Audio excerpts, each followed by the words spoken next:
Добар ден, почитувани пратеници, почитувана колешке.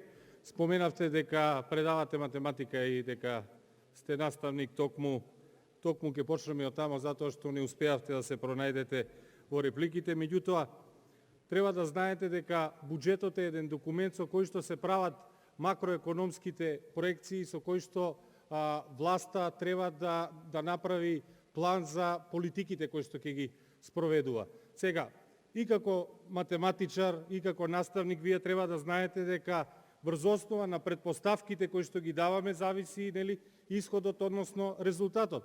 Ако давате погрешен инпут, и резултатот кој што ќе го добиете ќе биде погрешен. Треба да знаете дека според најновото истражување на УНИЦЕФ, секое трето дете, односно третина од децата во Македонија се зафатени со кризата од COVID-19. 40.000 ученици не следат настава. И да немате никакво обраќање во таа насока и да зборуваме за тоа дека има ветер во Богданци, навистина не само ветер, туку ветер и маглави е целата, ветер и маглави е целата дискусија. Буџетот за 2021 ви е за жал мамурен и такво ви е и неговото презентирање. Имате намалување токму во оние области во кои што треба да се обрни најмногу внимание.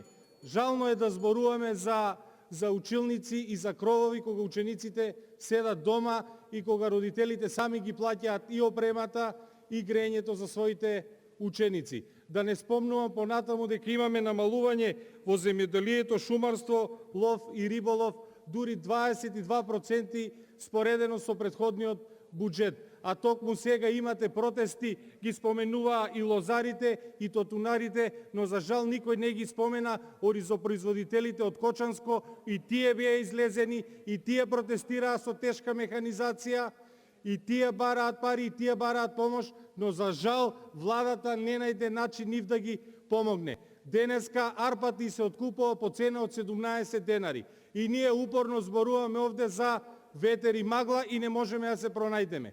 Расправата денеска не е во Совет на општина, туку расправата е за буџет и треба да водиме сметка за сите граѓани на оваа држава.